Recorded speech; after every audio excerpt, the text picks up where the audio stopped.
ನೀವು ಯಾರಿಗೆ ಅರ್ಪಣೆ ಮಾಡಿದ್ರೆ ತಪ್ಪು ಏನು ಹೇಳಿಲ್ಲ. ರಾಮಾರ್ಪಣ ಮಸ್ತು ವಾಸುದೇವಾರ್ಪಣ ಮಸ್ತು ಅಂತ ಹೇಳಿದ್ರೆ ತಪ್ಪೇನಲ್ಲ. ಆದರೂ ಈ ಸಂಪ್ರದಾಯ ಬರುವುದಕ್ಕೆ ವಿಶೇಷವಾಗಿ ಕಾರಣ ಅಂದ್ರೆ, ನನ್ನ ಹತ್ರ ಒಂದೇ ಒಂದು ಪೆನ್ ಇದೆ, ಯಾರಿಗೆ ಕೊಡ್ಲಿ ನಾನು? ಯಾರಿಗೆ ಬೇಕು? ಇರೋದು ಒಂದು ಪೆನ್. ಪಾಪ ಅವರು ಕೈ ಮಾಡಿದ್ರು, ನನಗೆ ದೊಡ್ಡ ಭಾರ ಇಳಿತು. ಯಾಕಂದ್ರೆ ಇಷ್ಟು ಜನ ಕೂತಿದ್ದೀರಿ, ಕೊಡ್ಲಿಕ್ಕೆ ನನ್ನ ಹತ್ರ 100 ಪೆನ್ ಇಲ್ಲ, ಇರೋದು ಒಂದು ಪೆನ್ನು. ಸಹಜವಾಗಿ ನಾನು ಅವ್ರಿಗೆ ಕೊಡ್ತೇನೆ, ಈಗ ಕೊಡಲ್ಲ. ಯಾಕೆ ಅಂದ್ರೆ ಅವ್ರು ಕೇಳಿಬಿಟ್ರಲ್ಲ. ಹಾಗೆ ರಾಮ ಇದ್ದಾನೆ, ಕೃಷ್ಣ ಇದ್ದಾನೆ, ಮತ್ಸ್ಯ ಇದ್ದಾನೆ, ಕೂರ್ಮ ಇದ್ದಾನೆ, ಯಾರಿಗೆ ಕೊಡ್ಲಿ ನನ್ನ ಕರ್ಮವನ್ನ? ಕೃಷ್ಣ ಏನ್ ಮಾಡಿದ ಅಂದ್ರೆ ಕೈ ಎತ್ತಿದ. ಯತ್ ಕರೋಷಿ ಯದ್ ಅಶ್ನಾಸಿ ಯದ್ ಜೊಹೋಸಿ ದದಾಸಿ ಯತ್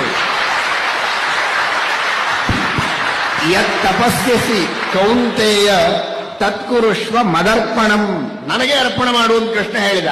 ಸರಿ, ಅನಂತ ಅವತಾರಗಳಿವೆ, ನಾನೇನ್ ಮಾಡ್ಲಿ? ಕೃಷ್ಣ ಕೇಳಿದ, ಅವನಿಗೆ ಕೊಟ್ಟೆ, ಕೃಷ್ಣ ಅರ್ಪಣ ಅಷ್ಟೇ.